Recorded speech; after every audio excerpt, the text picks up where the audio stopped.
다 함께 찬송가 321장을 부르시겠습니다. 321장 날 대속하신 예수께.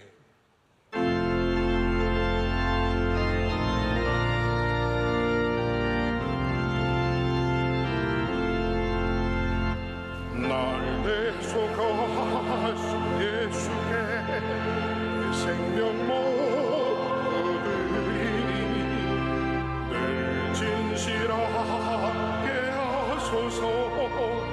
내 구주의 주여 나 구주 위에 살리라. 내 기쁨 할 양 없으리. 내 갈 길이 인도하소서. 내 구주의 주여 날 구하라. 신 예수를 일평생을 지하오니 날 영접하여 주소서. 내 구주의 주여 나 구주 위에 살리라. 내 기쁨 할 양 없으리. 내 갈 길이 도와소서.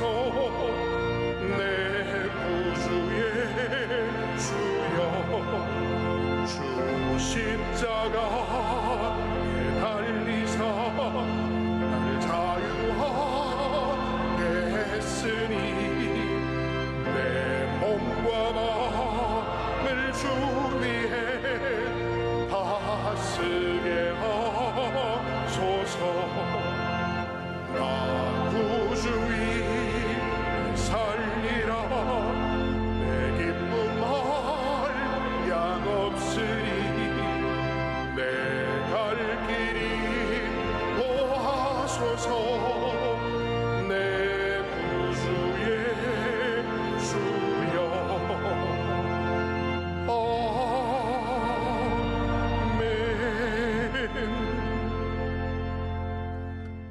수요일 밤 우리에게 주시는 하나님의 말씀은 신약성경 고린도후서 3장 6절에서부터 11절까지의 말씀입니다. 신약 289면에 있는 고린도후서 3장 6절로 11절 말씀입니다.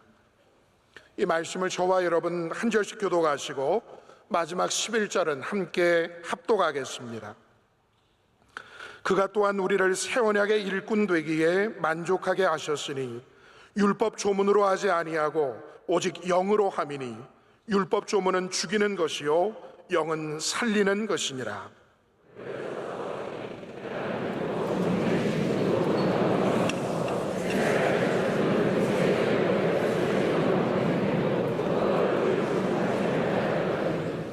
하물며 영의 직분은 더욱 영광이 있지 아니하겠느냐.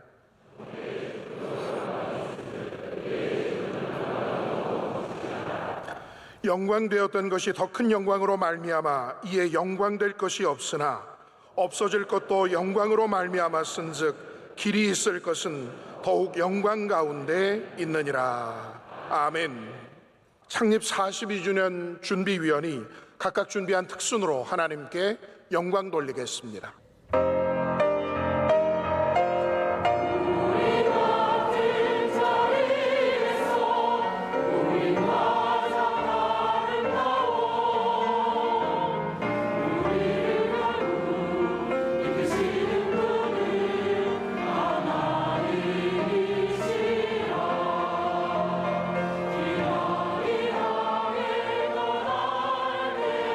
율법진 마음 모아서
교회 사랑하는 찬양대가 찬양으로 하나님께 영광 돌리겠습니다.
이제 담임 목사님께서 영은 살리는 것이니라 제하의 말씀 선포하실 때 큰 은혜의 시간이 될 줄 믿습니다. 오늘 주신 말씀, 우리 고린도후서의 말씀을 통해서 영은 살리는 것이니라의 제목으로 하나님의 말씀을 전하겠습니다. 여러분 혹시 여러분 가운데 나쁜 일이 생기거나 혹은 또 반대로 좋은 일이 생기면 우리 하나님과 그것을 좀 연관시켜서 생각하지 않으십니까? 우리 신앙인들은 나쁜 일이 생기면 그런 대로, 또 좋은 일이 생기면 그런 대로 하나님과 우리와의 관계를 꼭 돌아보게 됩니다. 그래서 나쁜 일이 생기면 내가 하나님께 뭐 잘못했나, 이제 그런 마음을 품게 되죠. 아이가 다치면, 저희 아이들도 많이 다쳤기 때문에 저는 늘 하나님 앞에 내가 무슨 죄를 지었나, 내가 무슨 또 잘못을 했을까, 늘 회개하고 늘 돌아봤던 기억들이 납니다. 저희 아이가 턱이 2번 찢어졌어요. 첫째 아이가 한 번은 계단에서 그냥 박아서 다 찢어졌고, 또 한 번은 또 어디서 떨어져서 다 찢어졌고, 엄청나게 큰 수술을 하면서 제가 마음이 너무 아팠는데, 그때 내가 하나님께 뭘 잘못했을까? 뭘 그렇게 잘못했을까? 그렇게 생각을 했었던 적이 있습니다. 뭐 이거는 약과죠. 사실은 뭐 저희 아이가 다친 것보다 훨씬 더 큰 일을 당하시고 어려운 일을 당하시는 분들도 내가 하나님 앞에 무슨 죄를 지은 것은 아닌가라고 생각을 하실 것 같습니다. 또 반대로 우리가 잘 될 때는 내가 또 하나님한테 뭘 잘했나 그 생각을 하지 않으세요? 내가 새벽기도 다 나가서 그런가? 내가 요즘에 예배를 잘 지켜서 그런가? 요즘에 기도 많이 해서 그런가? 지난번에 내가 헌금 낼 때 했다 모르겠다 10,000원 더 냈는데 혹시 그건가? 이제 여러 가지 생각을 하면서 내가 하나님한테 뭔가 잘했기 때문에 거기에 대한 보상으로 무엇을 받았다는 생각이 있어요. 그래서 우리의 삶에 있는 잘 되면 잘됨, 안 되면 안 되는 이 모든 일들 가운데 우리 그리스도인들은 본능적으로 하나님의 축복과 하나님의 저주를 이렇게 꼭 대입해 보게 됩니다. 이것을 제가 어렵게 말하자면 언약 신앙이라고 할 수 있습니다. 언약 신앙. 하나님이 주신 언약을 지켰기 때문에 내가 복을 받았고, 하나님이 주신 언약을 내가 어겼기 때문에 내가 벌을 받았다. 이것이 구약의 예언서에 있는, 특별히 예레미야에서 드러나는 굉장히 강력한 언약 신앙입니다. 우리 구약에는 언약이 굉장히 중요한 이야기로 등장을 하죠.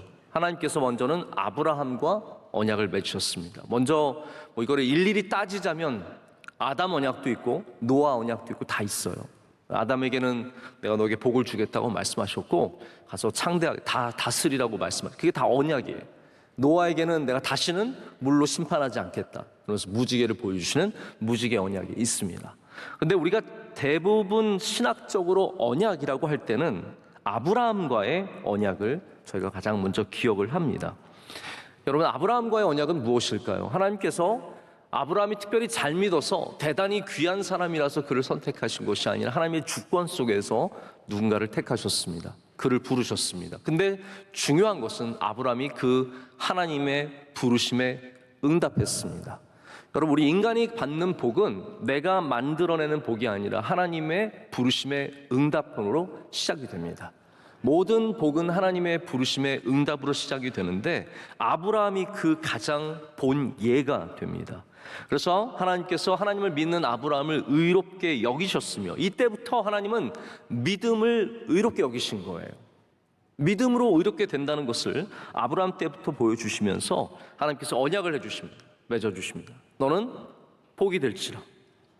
네가 가는 곳마다 너를 통해서 복을 받을지어다. 너를 저주하는 자들을 내가 저주하겠고 너를 축복하는 자들 내가 복 주겠다고 주님께서 하나님께서 말씀하시면서 그 후손을 창대하게 하겠다. 이것이 약속이에요. 내가 너의 후손을 창대하게 하겠다. 밖에 나가서 별을 봐라. 별 많지? 여러분, 아브라함 때 별은 얼마나 많이 보였을까요? 막 우수수 쏟아지듯이 보이지 않았겠습니까? 저 하늘의 별보다 내가 많은 자손을 너에게 줄 것이다 라고 하나님께서 약속을 하셨습니다. 근데 아브라함이 그것을 믿은 거예요. 그것을 끝까지 붙잡았죠. 그 언약에 동참했습니다. 그래서 하나님은 아브라함과 언약을 맺으시면서 소를 가르셔서 그 사이로 지나가시고 언약을 맺으십니다. 그래서 언약을 히브리어로 베리트라고 합니다. 베리트는 무슨 말이냐면 바라라고 하는 단어에서 나왔는데 이게 자르다, 끊다, 새기다라는 단어예요. 이게 무슨 의미냐면요, 그냥 소를 잘라서 언약이 그게 된 게 아니라 무서운 말입니다. 사실은 어기면 죽는다는 뜻이에요. 잘라버리겠다. 어기면 잘라버리는, 어기면 이게 쪼개버리는. 그렇기 때문에 언약을 이 아브라함이 받을 때는 정말로 엄중한 마음으로 받았다는 거죠. 우리처럼 언약은 언약이겠지 이 정도가 아니라, 여러분, 약속이라는 것을 우리가 얼마나 쉽게 어기며 또 약속이라는 것이 얼마나 이 세상에서 별 의미가 없습니까? 그러나 하나님의 이 언약에 대해서는 하나님께서도 영원토록 이 언약을 지키시고 하나님의 백성들도 이 언약을 지키기를 원하셨습니다. 그래서 이 아브라함과 이렇게 언약의 그 제사를 하나님께서 보여주시죠. 언약은 하나님께서 주도권을 갖고 계신 굉장히 신비한 우리와의 관계입니다. 그런데 그게 끝이 아닙니다. 이 언약은 쌍방이잖아요. 모든 계약이 쌍방이듯이 언약도 쌍방입니다. 하나님께서 약속하셨고 그 약속을 믿고 따르며 행하는 아브라함이 있었기 때문에 그 언약에 능력이 있게 되었습니다. 그래서 하나님은 그 아브라함의 믿음을 귀하게 여겨주시는 거예요. 왜냐하면 아브라함의 믿음 없이는 그 언약이 완성되지 않기 때문입니다.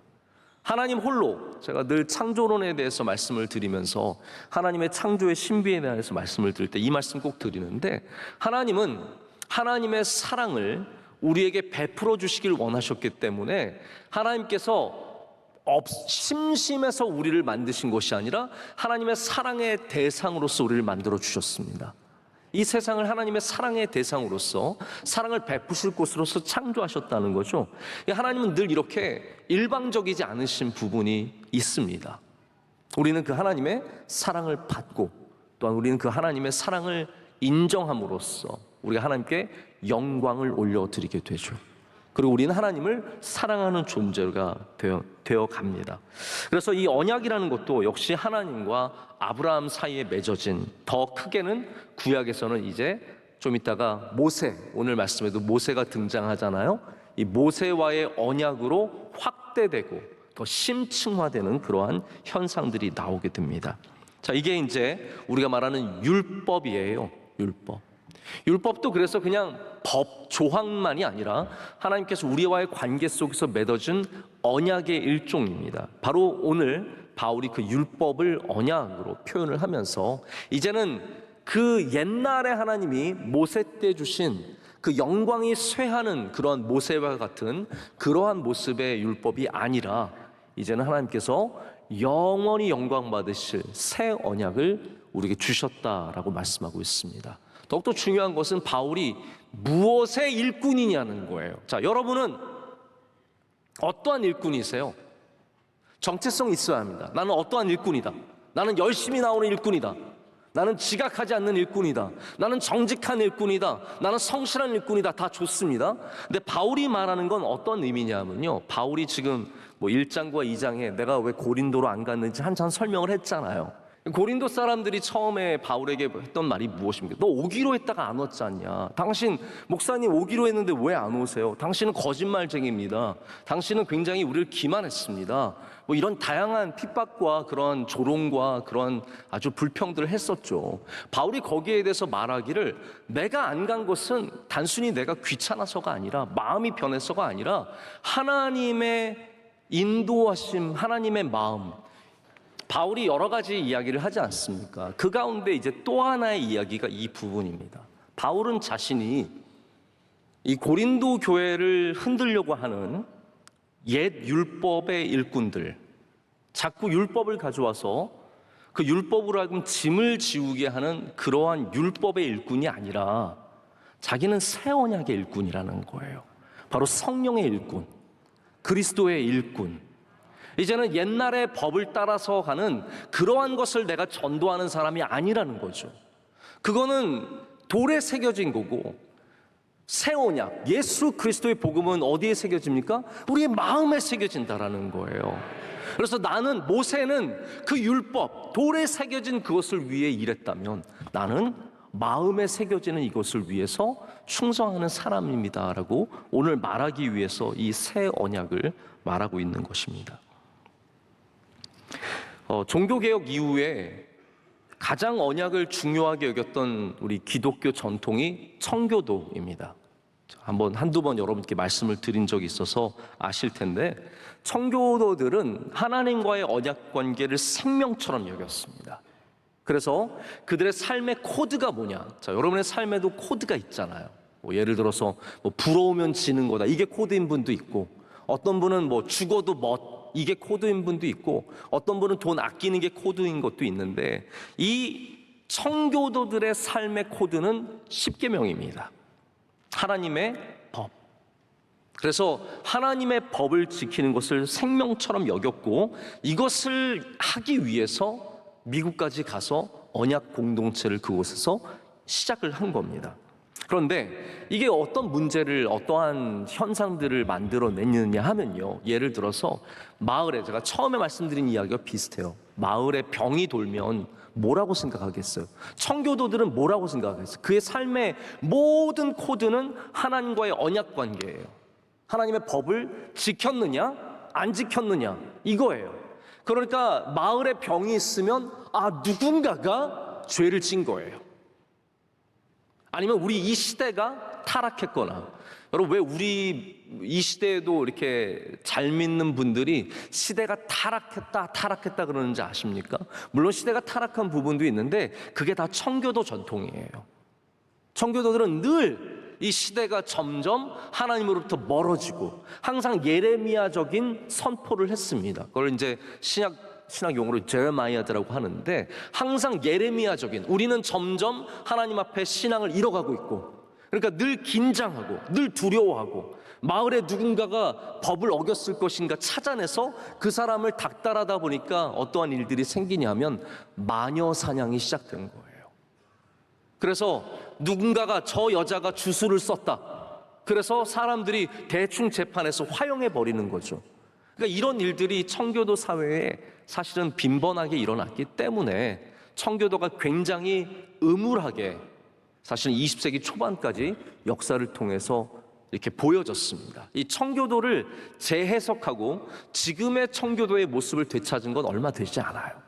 불과 이게 1세기도 되지 않습니다. 1940년대부터 청교도 문학을 되찾고 그들의 삶을 점점 더 들여다보면서 청교도가 그렇게까지 음울한 사람은 아니었다는 것을 발견하게 되는 거죠. 여러분, 그래서 우리 대한민국도 사실은 이 청교도적인 신앙을 가진 많은 선교사들이 와서 가르쳤기 때문에 우리 안에도 자연스럽게 어떤 일이 생기면 뭐 잘못했나 보다, 어떤 좋은 일이 생기면 잘했나 보다의 자동적인 생각이 있어요. 근데 여러분, 우리는 새 언약의 일꾼이 되어야 합니다. 우리 당연히 물론 우리의 삶 가운데 어려운 일이 있을 때 하나님 주시는 메시지가 있어요. 메시지를 받는 것이 중요한 것이지 공식으로 나와서는 안 된다는 거예요. 어려운 일이 생기면 잘못한 거고, 좋은 일이 생기면 내가 뭐 잘한 거고. 여러분, 이건 공식입니다. 근데 우리가 욥기를 통해서 뭘 배웠습니까? 하나님의 인과응보의 공식은 당연히 있지만 그보다 더 큰 것이 하나님의 주권이라는 거예요. 거기에 매여 있으면 안 된다라는 거죠.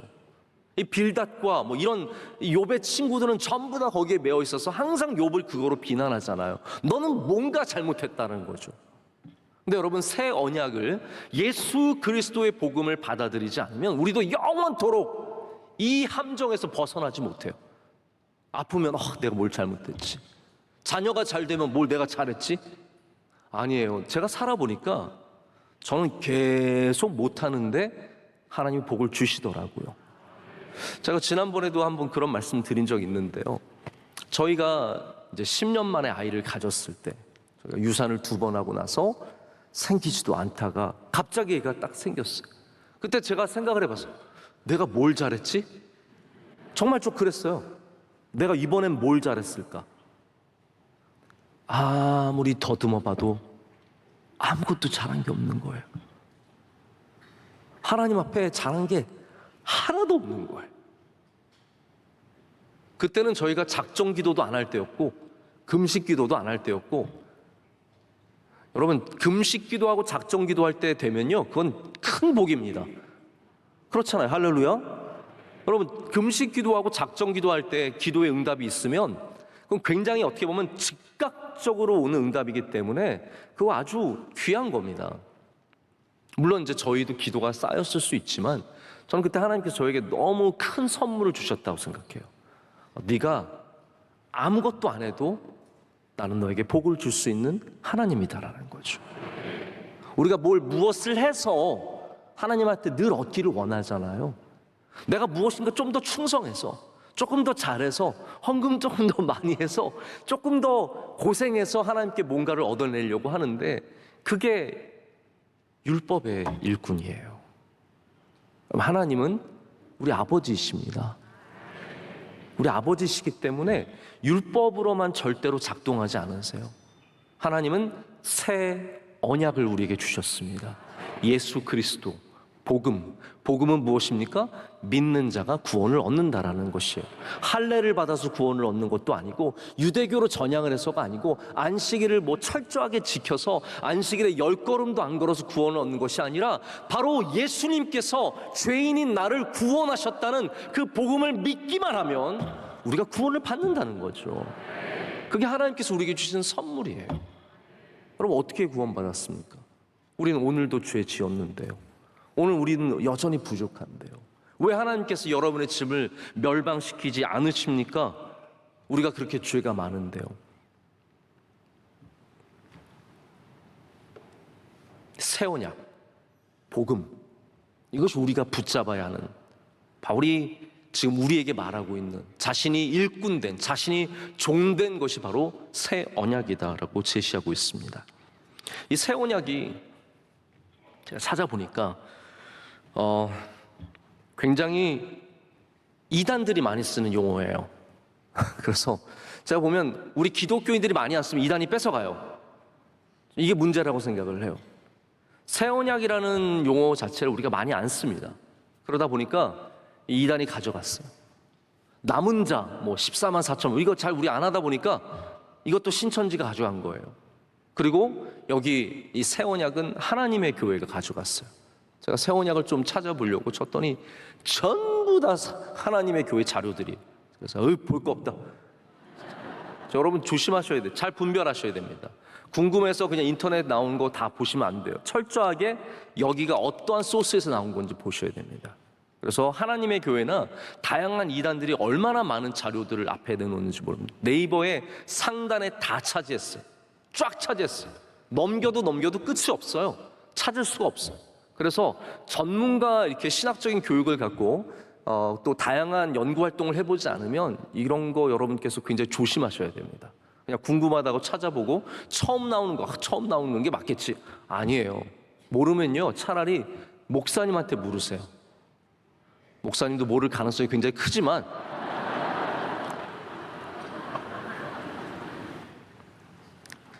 그러면 새 언약이 어떻게 설명을 하면 좋을까? 제가 이걸 좀 고민을 하고 오늘 이렇게 잠깐 걸으면서 생각을 해봤어요. 새 언약을 여러분께 어떻게 설명을 하면 좋을까? 당연히 율법과 예수 그리스도 이렇게 대비하면 되지만 한번 이렇게 말씀을 드려볼게요. 여기 참 신실한 남자가 있습니다. 이 남자는 평소에 눈여겨보던 아이들이 있었어요. 그 아이들을 참 예뻐했고 그 아이들을 참 귀하게 여겼습니다. 그런데 아직 자녀로 삼을 준비가 안 됐어요. 그래서 이 아이들을 돌봐줍니다. 하루는 이 아이들에게 가서 너희들이 이번 시험에 80점을 맞으면 내가 피자를 사줄게 약속을 했습니다. 그래서 아이들이 80점을 넘게 맞았어요. 그래서 80점 넘게 맞은 아이들은 피자를 먹게 됐어요. 역시 80점 넘지 않은 아이들은 피자를 못 먹었겠죠. 또 가서 얘기를 합니다. 너희들이 거짓말 앞으로 안 하면 내가 너희들에게 앞으로 좋은 거 보여줄게. 이번에 엉덩이 탐정 같이 보러 가자. 약속을 했어요. 그래서 그 아이들 가운데 거짓말을 안 하는 아이들, 착한 아이들을 뽑아서 그 아이들과 함께 영화관에 갔어요. 자, 근데 여기 여러분 이익을 얻는 사람은 누굴까요? 아이들입니다. 자, 잘 보십시오. 율법도 마찬가지예요. 율법이 하나님께 이익이 되는 게 하나도 없습니다. 그렇죠? 생각해 보세요. 율법이 하나님께 뭐가 이득이 되겠어요? 안식일 날 안 걷고 저기 가만히 앉아 있으면 그게 하나님께 무슨 이익이 되겠으며, 이런 모든 것들이 무슨 하나님께 이득이 되겠어요? 하나님께서 율법을 주신 이유도 똑같아요. 우리를 잘 되게 하기 위해서. 그래서 80점 맞으면 아이가 좋은 거지 그 아저씨가 좋은 거 아니에요. 거짓말 안 하면 아이의 성품이 발라지는 것이지 아저씨의 성품이 발라지는 것도 아니에요. 영화를 보는 것도 결국은 그 아이가 이득을 얻는 거죠. 피자를 먹는 것도 그 아이가 이익을 얻는 겁니다. 자, 그런데 이 아이들이 성장했어요. 어느 날 이 아저씨가 마음을 먹었어요. 아, 이제는 때가 됐으니까 이 아이들을 나의 아들들로, 딸로 삼아야겠다. 마음을 먹었습니다. 그리고 그 수속을 마친 다음에 이렇게 얘기합니다. 자, 이제 너희들이 나를 아빠로 받아들이면, 이제 나를 아빠라고 부르면 너희들은 이제 나와 함께 먹고 함께 놀고 함께 살 거야. 이렇게 약속을 합니다. 자, 그러면 지금까지 있었던 약속들, 80점 넘으면 피자를 사주고 거짓말 안 하면 영화를 보러 가는 약속들은 더 이상 유효합니까? 유효하지 않습니까? 더 이상 의미가 없는 거예요. 아들들이 되었기 때문에 이제는 빵점 맞아도 밥 줘요. 이해가 가십니까? 이제는 50점 맞아도 피자 사줘요. 이제는 밖에 나가서 사고 치고 와도 같이 어린이날에 영화 보러 가요. 왜 그렇습니까? 바로 새로운 약속, 관계의 변화 속에서 새로운 약속이 시작이 되었기 때문입니다. 바로 예수님께서 우리에게 주신 은혜가 이겁니다. 이전에는 우리는 어떠한 것을 행함으로써 하나님께 주시는 복을 누렸어요. 또 그것을 어기면 그 복을 받지 못했어요. 근데 하나님께서는 하나님의 아들 예수 그리스도를 이 땅에 보내주셔서 우리를 위해 죽으시고 우리를 부활하게 하신 다음에 그를 믿는 모든 자들을 하나님의 자녀로 삼아주셨습니다. 하나님의 나라의 유업을 이을 자녀로 삼아주셨고, 이제는 옛날의 약속이 아니라 새로운 약속, 너 내 아들만 되면 내가 모든 것을 너에게 주겠노라 라는 그 약속을 우리에게 새롭게 하시는 겁니다. 여러분, 새 언약의 사람들 되시기를 축복합니다. 우리가 고린도 교회에 있는 그리고 또한 초대교회에 있는 이 신학적인 갈등을 조금은 이해하실 필요가 있습니다. 여러분, 우리는 지금 21세기에 살아가면서 사실 어마어마한 혜택을 보고 살아가고 있습니다. 물론 의료의 혜택들, 과학의 혜택들, 우리 선조들이 일어난 이 수많은 업적들의 혜택을 얻지만 더욱더 중요하게는 저는 신학적인 혜택이 너무 크다고 생각해요. 만약에 우리가 500년 전에만 살았어도 우리는 수많은 신학적인 논쟁 속에서 굉장히 힘들었을 것입니다. 아니, 초대교회는요, 너무 심각한 논쟁들이 많았습니다. 영지주의 논쟁, 예수님이 실제냐 아니면은 가짜인데 보이기만 하는 그러한 신이냐, 사람이냐 신이냐, 이런 수많은 논쟁들 때문에 교회가 싸우고 갈라지고 그 가운데 어떤 사람들은 완전히 밀려나가서 사막으로 쫓겨가고 불태워지고 전쟁하고 이런 일들이 끊임없이 일어났죠. 그 가운데 감사하게도 여러분, 저는 이렇게 생각해요. 제가 처음에 대학교 때 그냥 한번 심심해서 기독교 역사를 한번 들어보려고 그랬어요. 제가 이제 기독교인이니까 제 마음에 나는 기독교 역사를 하면 A를 맞을 수 있을 것 같은 거예요. 그래서 기독교 역사를 들었는데 저는 그렇게 힘든 역사는 처음 봤어요. 이 초대교회 역사를 저희에게 가르치시는데 저는 한국말로 해도 못 알아들을 걸 영어로 하고 있으니까 이건 정말 기가 막히더라고요. 제가 90년대 초반에 대학 다녔잖아요. 인터넷이 있어요, 뭐가 있어요. 아무 도움도 받을 수 없고 완전 생 공부를 하고 있는데 제가 그때 받은 은혜가 있어요. 여러분, 공부에도 은혜 받는 게 기적 아닙니까? 하나님은 놀라우세요. 공부에도 은혜 주십니다. 기도만 하지 마세요. 공부 좀 제발 좀 하시고 공부해서 은혜 좀 받아보세요. 제가 그때 그 정말 어려운, 제가 그래서 한 번은 한국 기독교 역사 번역된 책을 가져왔더니 우리 교수님이, 이게 미국 사람이죠, 저한테 이거 완전 근본주의자들이 보는 복음주의자들 책이잖아, 우리 이런 거 안 다뤄 그러더라고요. 다시 말해서 우리가 생각하는 기독교 역사는 아닌 거예요. 완전 세상이 보는 기독교 역사죠. 근데 제가 그거 보니까 어떤 마음이 들었냐면, 모든 회의들, 니케아 공의회를 비롯해서 칼케톤이 수많은 공의회들이 있지 않습니까? 이런 공의회 때마다 결정되는 사안들이 있어요.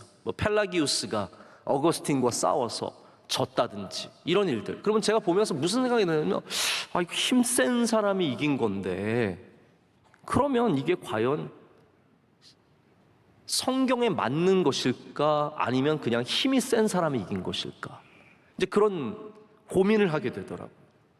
이거는 센 세력이 이긴 거니까 어쩌면 하나님의 뜻이 이긴 게 아니라 그냥 유행이 이긴 거 아닌가. 근데 제가 나중에 수업을 마칠 때는 어떠한 깨달음이 있었냐면, 하나님께서는 역사를 주관하시는 분이시다. 하나님께서 역사를 주관하시기 때문에 잘못된 방향으로 흐르는 것도 바른 방향으로 이끌어 주시고, 또 하나님께서 그 모든 회의와 모든 곳에서 주인 되셨다라는 고백을 하게 되더라고요. 수많은 이단들이, 수많은 논쟁들이 이런 공의회들과 종교 개혁을 통해서 우리는 정리된 세상을 살고 있는 거예요. 이거는 큰 은혜입니다. 정말 큰 은혜입니다. 오늘 우리가 그런 논쟁을 안 하는 것만 해도 너무 감사하죠. 그런 수많은 논쟁 중에 하나가 바로 유대교와의 논쟁이에요. 유대인들은, 율법의 일꾼들은 끊임없이 할례를 받아라. 너희들이 율법을 지키지 않으면 안 된다. 안식일을 지켜라. 이 수많은 율법들로 자꾸 씌우려고 하는 거죠. 근데 여러분 아시잖아요. 하나님께서는 그것을 기뻐하지 않으십니다. 이제는 새로운 언약을 우리에게 주셨어요. 예수 그리스도를 통해서 믿는 자에게 구원의 은혜를 주셨다라는 겁니다. 그 언약을 붙잡아야 할 사람들이 바로 우리인 줄로 믿습니다. 자꾸 이 세상도 죄송한 얘기지만 잘 믿는다는 사람들이 결국은 또 율법으로 돌아갈 때가 참 많습니다. 율법주의자들이 되어서, 율법의 일꾼이 되어서 어떤 도덕적인 우월성, 어떤 윤리적인 탁월함, 이런 걸로 자꾸 교회를 가르고, 그리고 더 좋은 교회와 나쁜 교회로 만들어 놓고, 그리고 나서 그것을 통해서 우위를 점하는 일들이 얼마나 많은지 모릅니다. 여러분, 우리는 복음을 따르는 사람들이 되어야 합니다. 복음을 따르는 사람. 그래서 여기 모세와 예수님이 비교가 되는 겁니다. 이 이단들이라고 하긴 좀 그렇지만 유대주의자들이 와서 꼭 하는 얘기가 그거였어요. 모세가 더 뛰어나다. 여러분, 성경의 곳곳에 모세와 예수님 비교된 거 아시죠? 히브리서에도 보면 모세와 예수님을 비교합니다. 왜 그러냐 하면 본질적으로 유대인의 마음속에는 모세보다 더 큰 인물은 없어요. 그런데 예수님이 모세보다 크다고 하니까 이게 자꾸 마음에 와서 걸리는 거예요. 그래서 유대주의자들이 또 와서 아니야, 모세가 더 커. 근데 오늘 말씀에 이제 바울은 그렇지 않다라는 거예요. 모세의 영광은 없어질 영광이고 예수 그리스도의 영광은 영원한 영광이라는 거예요. 여기 근본적인 차이가 있다라는 거죠. 여러분, 제가 지금 비록 젊은 것도 아니고 나이가 많은 것도 아닌 애매모호한 이제 이 시간을 지나가고 있는데 저는 지금이 참 좋습니다. 저로 누가 10년 전으로 돌아가고 싶냐면 저는 아니요. 저는 지금이 좋습니다. 너무너무 행복하고 지금 감사한데, 제가 여기에 머무는 것은 너무나 감사한 일이지만 저는 사라질 사람이에요. 저는 금방은 안 사라집니다. 그러나 저는 사라질 사람이에요. 그렇기 때문에 명성교회의 영광은 어디에 있어야 합니까? 예수 그리스도께 있어야죠. 우리는 다 왔다 가는 사람인데요. 모세가 영원토록 영광을 누리려고 한다? 그건 하나님 보시기에도 맞지 않는 겁니다. 아무리 모세가 뛰어난 사람이었지만 그 얼굴에 있었던, 제가 좀 이따 설명드리겠지만 그거 다 사라지는 거예요. 오직 예수 그리스도의 영광만, 예수 그리스도의 복음만 영원한 것입니다. 그럼 우리는 무엇의 일꾼이 되어야 할까요? 율법, 모세, 돌판에 새긴 조문입니까? 아니면 우리 마음에 새긴 새 언약, 예수 그리스도입니까? 우리는 그리스도의 일꾼이 되어야 한다는 겁니다. 제가 시간을 보니까 이미 많이 지나갔어요. 저는 오늘 한 반 정도 지금 말씀을 드렸는데 많이 지나가서 제가 다 끝내지 않고 하나만 말씀을 드리고 이제 말씀을 맺도록 하겠습니다. 자, 지금까지 어떻게 보면 바닥을 깔아놓은 건데 1층밖에 못 올리고 끝날 것 같아요.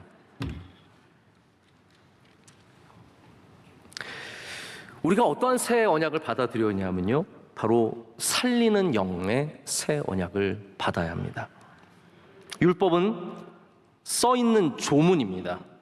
새 언약은 영에 새겨지는 것이다 라고 말했습니다. 우리 안에 새겨집니다. 자, 이거를 제가 그리스도의 편지, 우리 지난주에 나눴던 그리스도의 편지에 대한 말씀에서도 마음에 새긴다라는 말씀이 있잖아요. 이게 굉장히 중요한, 유대인들이 알 수 있는, 그 당시에 사람들이 알 수 있는 굉장히 중요한 말씀이에요. 왜냐하면 율법은 돌판에 새긴 하나님의 약속이에요. 마음에 새긴다는 말은 무슨 말씀일까? 지금 우리가 그냥 문학적으로 또 그냥 통상적으로 마음에 새긴다 하면 내 마음에 남아있는, 좀 깊이 새겨진, 오랫동안 남아있는 무엇이라고 생각하겠지만, 사실 이 마음에 새긴다는 것은 굉장히 문자적인 의미 그대로를 갖고 있습니다. 자, 설명을 드릴게요. 이게 제 설명이 아니라 존 월튼이라고 하는 위튼 대학교 구약학 교수님의 설명인데, 당시 이스라엘뿐만 아니라 이쪽 근동 지역 문화가 어땠냐 하면 이런 제사가 있었대요. 이렇게 동물을 죽인 다음에 동물의 내장을 꺼내요. 이 이야기를 하면 맛있겠다라고 생각하시는 분이 있고, 곱창 맛있겠다. 어떤 분은 또 끔찍해라는 생각하시면, 저는 후자 쪽입니다. 꺼내요. 그리고 제사장이, 이교도겠죠?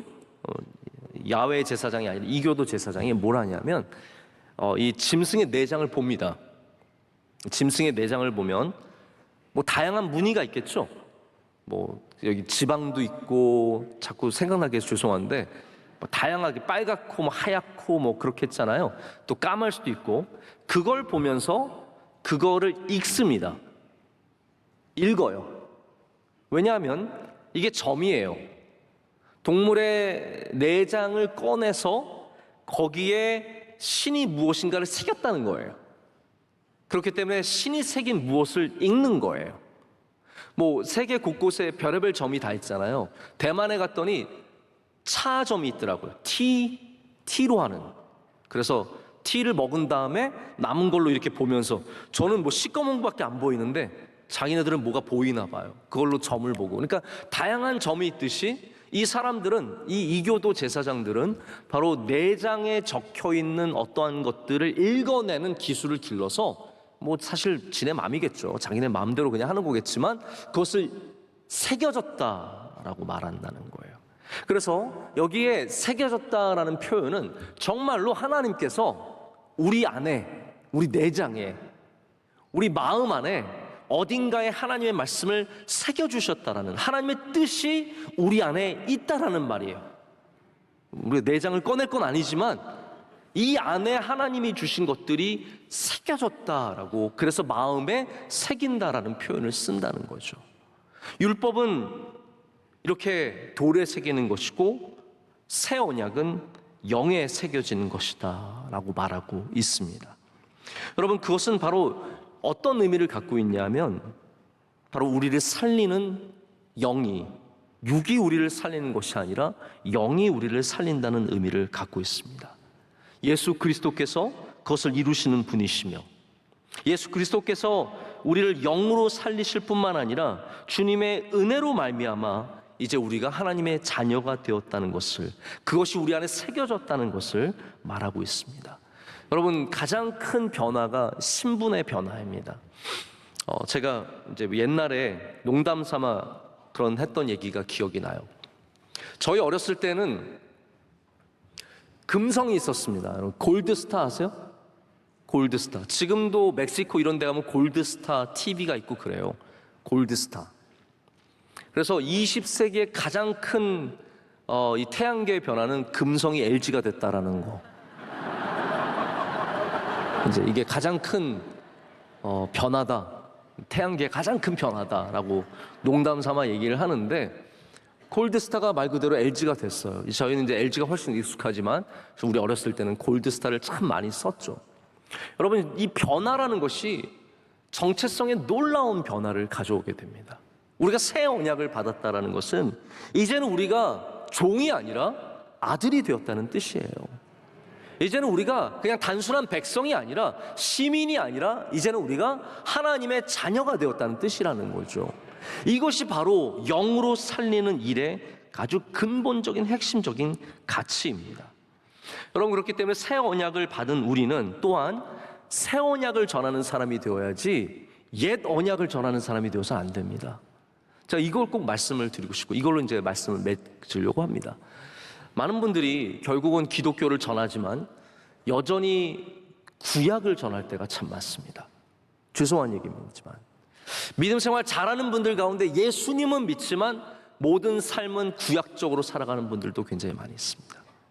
뭐 제7일 안식일교가 사실 구약 율법을 그대로 지키는 아주 대표적인 그러한 사람들이기도 하지만 우리 안에서도 여전히 율법적으로 생각하고 여전히 인과응보적으로 생각하고 하나님의 사랑보다는 율법이 훨씬 더 크게 느껴지는 사람들이 있다는 거죠. 그러다 보니까 전도를 해도 어떻게 전도합니까?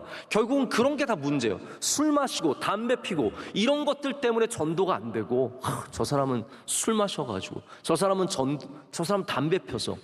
여러분, 담배 펴도 구원을 받을까요? 안 받을까요? 이거 봐요. 자신이 없잖아요. 술 마시면 구원을 받을까요? 안 받을까요? 안 받죠. 그렇죠? 그렇게 말할 수 있습니까?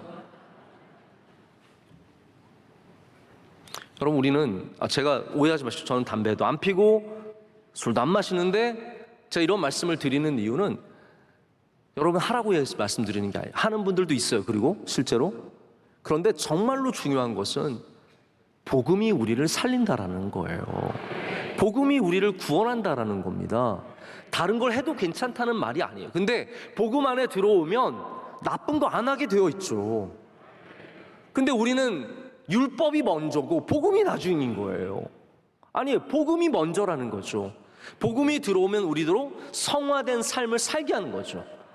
술 취하지 않게 하고, 방탕하지 않게 하고, 거짓말하지 않게 하고, 세상에서 타락한 삶을 살지 않게 하는 그 힘이 우리의 율법에 있는 것이 아니라 새 언약에 있다라는 거예요.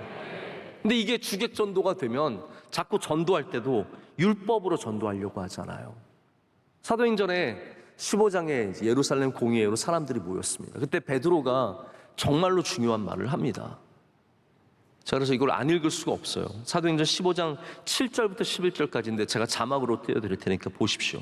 많은 변론이 있은 후에 베드로가 일어나 말하되, 형제들아, 너희도 알거니와 하나님이 이방인들로 내 입에서 복음의 말씀을 들어 믿게 하시려고 오래전부터 너희 가운데서 나를 택하시고 또 마음을 아시는 하나님이 우리에게와 같이 그들에게도 성령을 주어 증언하시고 믿음으로 그들의 마음을 깨끗이 하사 그들이나 우리나 차별하지 아니하셨느니라.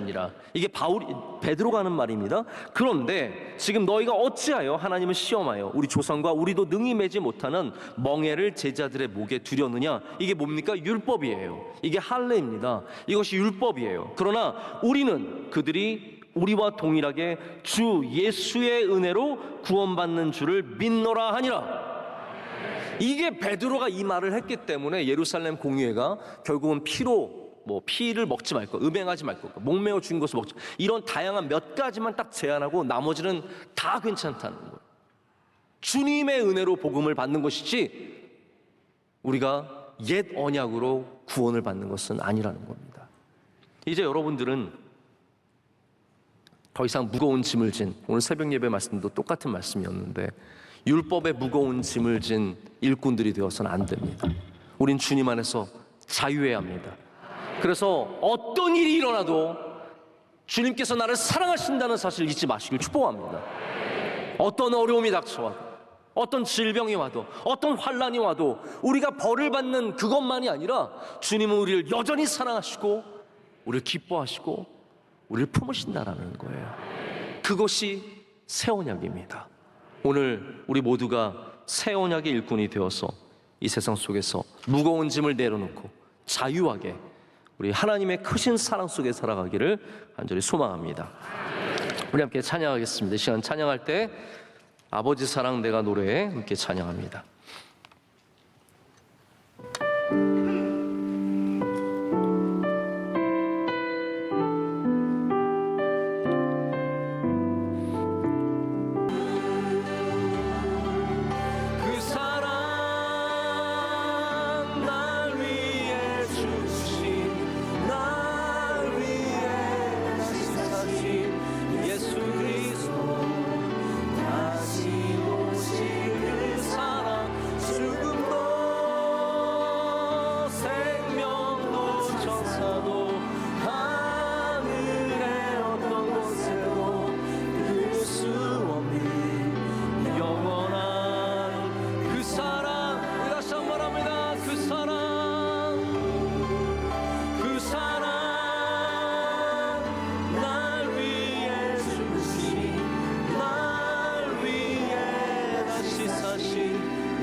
이제는 우리 주 예수 그리스도의 크신 은혜와 하나님 아버지의 영원하신 사랑과 성령님의 함께하시며 임재하심이 주의 말씀을 붙잡고 새 언약의 일꾼이 되어 나가는 주의 모든 사랑하는 사람들에게, 주의 가정에, 주의 또한 베푸시는 일들 가운데 이제로부터 영원토록 함께하시기를 간절히 축원하옵나이다. 아멘.